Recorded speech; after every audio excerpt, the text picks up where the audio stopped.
Europe 1. Europe 1, 6h17, c'est l'heure de l'invité inattendu. Tous les matins, un sujet d'actualité et une voix que l'on n'attend pas pour en parler. La cérémonie débutera à 20h30 au théâtre du Châtelet. Au terme de cette soirée, on connaîtra le nom du lauréat du Ballon d'Or 2019. Après Modric, le sacré l'an passé, c'est à nouveau Lionel Messi qui devrait être sacré. On le dit depuis le journal de 6h tout à l'heure. Ce serait son 6e Ballon d'Or. Mais au-delà des considérations sportives, certains savent déjà qui a gagné. Ils ont fabriqué le Ballon d'Or, la maison Mellerio à Paris, l'orfèvre du sport. Votre invité, Mathieu, c'est la présidente et directrice artistique de ce joaillier qui conçoit le Ballon d'Or depuis 1956, Laure Isabelle Mellerio. Bonjour Laure Isabelle Mellerio. Bonjour. Merci d'être avec nous. Ce matin, on va parler de votre travail, de votre maison. Mais alors, justement, d'abord, le travail que ça représente, le Ballon d'Or, ce sont des heures et des heures de travail. Ah oui, c'est à peu près une centaine d'heures de travail. Et ça nous occupe au moins 6 mois avant la remise. Voilà, donc c'est une grande aventure. Ça fait 6 mois que vous travaillez sur le Ballon d'Or. Il y a plusieurs métiers d'ailleurs différents qui sont à l'œuvre. Oui, on a au moins 5 artisans différents qui travaillent dessus. À l'heure où on se parle, si je comprends bien, le nom est déjà gravé en fait. Voilà, oui, il est gravé.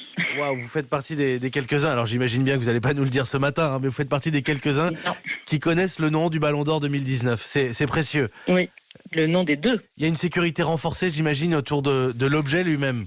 Oui, nous on le confie à France Football et c'est eux qui l'acheminent après sur le lieu de la remise. Oui. Quelle part d'or est-ce qu'il y a dans le Ballon d'Or ? Je me posais la question, vous l'avez expliqué, c'est une fine couche d'or qui l'enrobe. Oui, voilà, il est pas en. Souvent les gens pensent que l'ensemble du ballon est en or, mais non, c'est juste du laiton avec une fine couche d'or. Donc il n'y a pas non plus une sécurité monstrueuse. Vous savez qu'il y a plusieurs joueurs qui qui n'ont pas dormi cette nuit et qui espèrent avoir leur nom gravé dessus. Vous faites partie de ceux qui ont la chance de toucher le Ballon d'Or chaque année, quoi qu'il arrive. C'est mieux que Messi, c'est mieux que Ronaldo, c'est mieux que tous les autres. Oui, mais nous on le garde pas. Eux après ils le rapportent chez eux. Donc.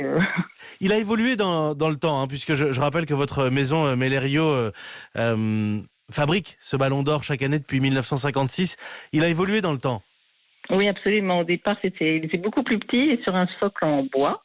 Et puis en 83, ils ont voulu faire un trophée plus prestigieux. Donc, on a réfléchi à en faire un beaucoup plus important et on a choisi un socle de pierrite parce que c'est une pierre qui donc reflète bien cet aspect d'or. C'est une pierre ornementale qui a la couleur de l'or. Donc, ça avait un sens avec le Ballon d'Or. Voilà. Depuis l'an dernier, vous fabriquez aussi le Ballon d'Or féminin. C'est le même ? C'est exactement le même, oui. Exactement. Et puis l'année dernière, donc, Ada Hegerberg a été la première à le gagner. Et c'est vrai que moi, étant une femme à la direction de la maison, j'ai bien aimé qu'on travaille sur un ballon féminin. Voilà, pour la petite histoire. Vous n'êtes pas spécialement fan de foot vous-même, c'est pas nécessaire, c'est pas une prérogative. C'est pas une prérogative, mais j'ai 4 garçons, donc ils aiment beaucoup le foot, donc je suis quand même baignée dans le foot. Et en même temps, il y a le choix, puisque votre maison fabrique aussi les trophées de Roland-Garros, je crois. Oui, notamment la Coupe des Mousquetaires, et puis aussi les autres trophées de Roland-Garros, et aussi pour le monde équestre, la Longines Master, et puis on a toujours été liés effectivement avec le monde du sport. Et au-delà du sport, les épées des académiciens, c'est vous aussi ? Oui, c'est dû en fait à notre premier métier. On était orfèvre à la base quand on est arrivé en France en 1515, donc ça fait un bout de temps. Et notre métier d'origine était orfèvre, et donc c'est ce qu'on a gardé. On fait plus maintenant de service d'argenterie comme on faisait après dans les siècles précédents.